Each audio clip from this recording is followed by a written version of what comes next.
My name is Danielle Foster, and I'm a 33-year-old trauma nurse in Austin, Texas. I've always considered myself a logical person, someone who believes in science, facts, and the things we can measure. To be honest, I used to roll my eyes at stories about near-death experiences. I thought they were just the brain firing off random images during its last moments. That's what I believed, until it happened to me.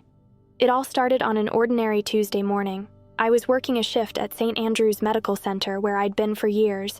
It was unusually quiet in the ER, one of those rare calm moments where everything feels like it's holding its breath. I was checking on a teenage patient who had come in with a broken arm. The monitors were beeping steadily and sunlight poured through the windows, creating these beautiful patterns on the tile floor. Everything felt routine, safe, and then, without warning, my chest felt like it was being crushed in a vice. The pain was sharp, overwhelming, like nothing I'd ever experienced before. I tried to steady myself by reaching for the wall, but my arm never made it. The last thing I remember was hearing the teenage patient scream for help as I collapsed to the floor. Then everything went black. When I woke up in the hospital, I didn't understand what had happened to me at first. The fluorescent lights above me felt harsh, and the voices of the doctors and nurses blurred together. My husband Eric was sitting by my side, holding my hand with tears in his eyes. I knew something serious had happened, but I couldn't quite piece it together. Later, the doctors explained that I had suffered a massive pulmonary embolism, a blood clot that traveled to my lungs. They told me it was caused by an undiagnosed clotting disorder I'd had since birth but never knew about. The pain I felt before I collapsed was my body's final warning. What shocked me the most wasn't the diagnosis, though. It was what came next. The doctors told me that I had been clinically dead for almost 5 minutes. 5 minutes where my heart stopped, my body stopped, and by all accounts, I should have been gone. But those 5 minutes felt like an eternity. What I experienced during that time is something I will never forget.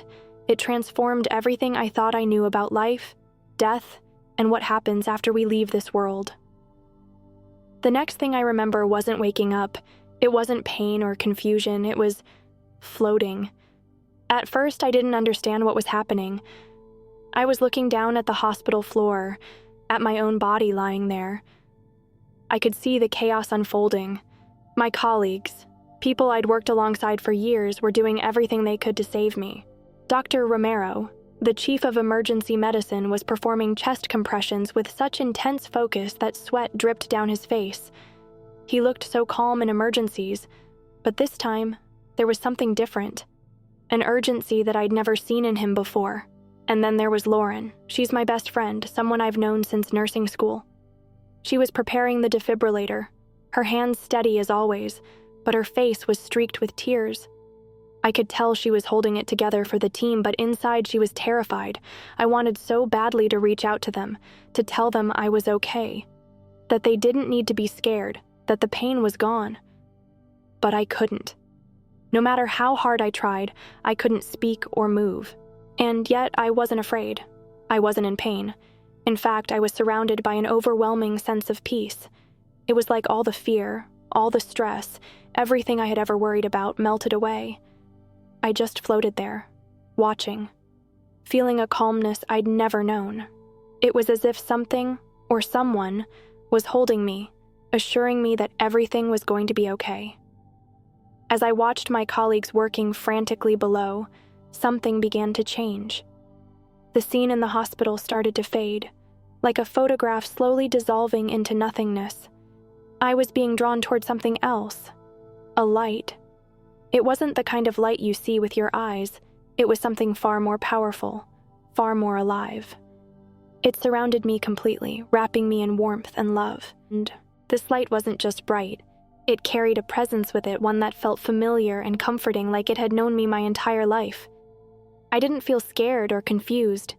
Instead, I felt a deep sense of understanding and peace, as if every question I'd ever had was already answered. And then I began to hear them. Voices. At first, they were faint, like a soft hum in the distance. But as I moved deeper into the light, they grew clearer. They weren't speaking in words, at least not the kind we're used to, but I could feel the messages they were sending directly to my soul. The voices conveyed love, understanding, and reassurance. It was as if they were telling me, "You are not alone. You are known. You are loved." I can't fully explain what those moments felt like, but they changed everything. The light and the voices carried a truth that was so much greater than anything I'd ever experienced on Earth. As I moved deeper into the light, it felt like I was being shown something, like a curtain was being pulled back, revealing a reality I had never known existed. I was shown what the dead were experiencing. It was as if I could see into different realms, each one completely unique. Some people were surrounded by the same light and love I was feeling. They were at peace, fully aware of the divine presence enveloping them. Their faces were radiant, and they seemed to be part of something greater, something beautiful and eternal. But then I saw others. These souls seemed lost, disconnected. They were trapped in a kind of darkness, not physical, but emotional and spiritual. Some wandered aimlessly, as if they didn't even realize where they were. Others seemed weighed down, burdened by something they couldn't let go of. The contrast was heartbreaking.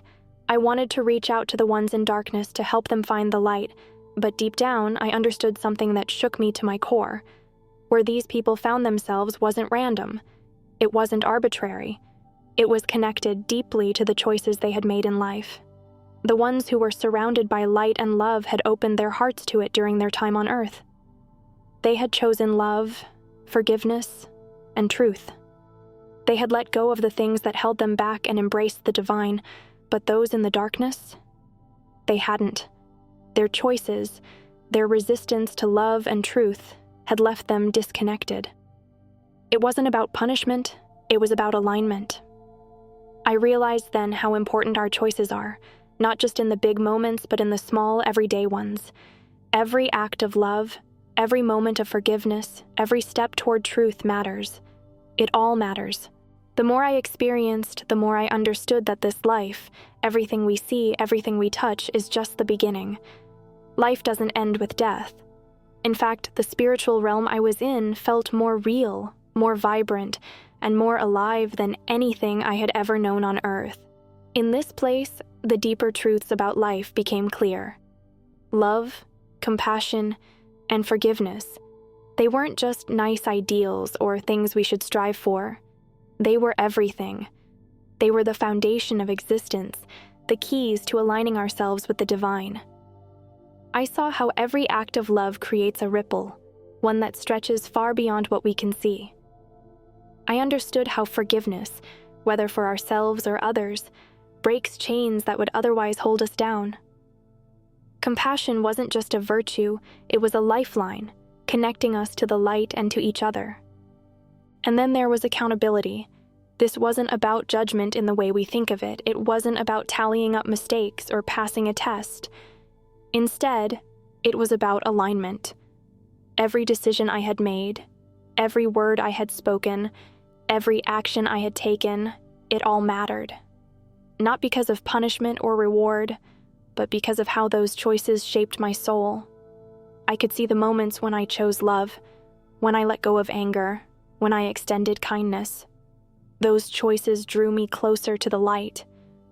But I also saw the times when I had been selfish, when I had let bitterness take hold, or when I had failed to forgive. Those moments created distance, not because the light moved away from me, but because I had turned from it. It was humbling, to say the least. But it wasn't hopeless. The message I received was clear. We are always being invited back to the light, no matter how far we've strayed. Every day, every moment, is a chance to choose love, to choose forgiveness, to choose truth. I knew then that this understanding wasn't just for me, it was something I needed to bring back to share with others. And then, just like that, I was back. I opened my eyes to the blinding lights of the hospital room. The sounds of monitors beeping and muffled voices filled my ears. My body felt weak, heavy, like it didn't quite belong to me anymore. But my spirit was stronger than it had ever been. My husband, Eric, was there, holding my hand tightly. Tears streamed down his face, but when I looked at him, he smiled. a smile full of relief and love. The doctors and nurses stood nearby, their faces a mix of exhaustion and amazement. They told me I was lucky to be alive. But I didn't feel lucky. I felt chosen. What I experienced during those 5 minutes wasn't an accident. It was real, and it had a purpose. I knew I couldn't keep it to myself. I had been shown the truth about life, death, and what happens after, and I felt a deep responsibility to share it with others. From that moment on, I made it my mission to tell my story.